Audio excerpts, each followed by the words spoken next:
Hello friends, welcome back to Jessy vlogs. എല്ലാവർക്കും പവിത്രം എന്ന സീരിയലിൻ്റെ പ്രോമോ റിവ്യൂയിലേക്ക് സ്വാഗതം. ഇന്നത്തെ പ്രോമോയുടെ തുടക്കം തന്നെ കാണിക്കുന്നത് വേദയുടെ അച്ഛനായ ശങ്കരൻ നാരായണനെയാണ്.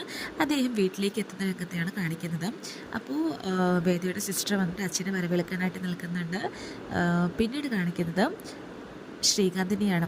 അച്ഛൻ ശ്രീകാന്തിനോടായിട്ട് സംസാരിക്കുകയാണ് കേട്ടോ.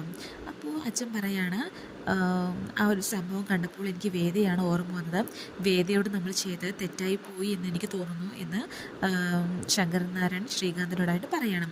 അപ്പോൾ ശ്രീകാന്ത് പറയാണ്, എന്താ അച്ഛൻ ഇനി എല്ലാം മറന്നിട്ട് വേദയും വിക്രമത്തെയും ഈ വീട്ടിനകത്തേക്ക് വിളിച്ച് കയറ്റുമെന്ന് ചോദിക്കുന്നുണ്ട് കേട്ടോ. അപ്പോൾ ഈ വീട്ടിൽ നടന്ന സംഭവങ്ങളെല്ലാം തന്നെ പിന്നീട് എത്രയും പെട്ടെന്ന് തന്നെ മുത്തശ്ശി വേദയെ വിളിച്ച് അറിയിക്കുകയാണ്. അപ്പോൾ അവർ തമ്മിലുള്ളൊരു ഫോൺ കോളാണ് പിന്നീട് കാണിക്കുന്നത് കേട്ടോ.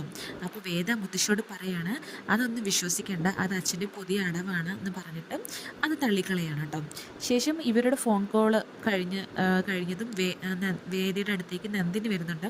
നന്ദിനി വന്നിട്ട് വിശേഷങ്ങൾ അന്വേഷിക്കുമ്പോൾ വേദ പറയാണ്, അച്ഛൻ ഞങ്ങളുടെ വിവാഹത്തെ അംഗീകരിച്ചു, എല്ലാം അവർക്ക് സന്തോഷത്തോടെ ഞങ്ങളെ സ്വീകരിക്കാൻ തയ്യാറായി എന്നൊക്കെ പറഞ്ഞിട്ട് വേദ നന്ദിനോട് പറയണം. നന്ദിനി അത് കേട്ടത് ഷോക്കാവാണ് കേട്ടോ. അപ്പം നന്ദിനി പറയാണ്, ഓ അവിടുത്തെ അച്ഛനല്ലേ സമ്മതിച്ചത്, അത് കാര്യമില്ല, ഇവിടുത്തെ അച്ഛനെ സമ്മതിക്കേണ്ടതെന്ന് പറയണം കേട്ടോ. ഇനി ഇവിടുത്തെ അച്ഛൻ സമ്മതിച്ചില്ലെങ്കിലോ എന്ന് നന്ദിനി ചോദിക്കുകയാണ്. ഇവിടുത്തെ അച്ഛൻ എന്താ സമ്മതിക്കാത്തത്? ഫസ്റ്റ് നൈറ്റിലും തറവാട്ടിൽ വെച്ച് ഫസ്റ്റ് നൈറ്റും കഴിഞ്ഞു, എല്ലാ ചടങ്ങുകളും കഴിച്ചു. ഇനി ഇങ്ങനെ അച്ഛൻ സമ്മതിക്കാതിരിക്കാം? ഇനി അച്ഛൻ സമ്മതിക്കാതിരിക്കുകയാണെങ്കിൽ ഞാൻ മുത്തശ്ശിയെ വിളിക്കും.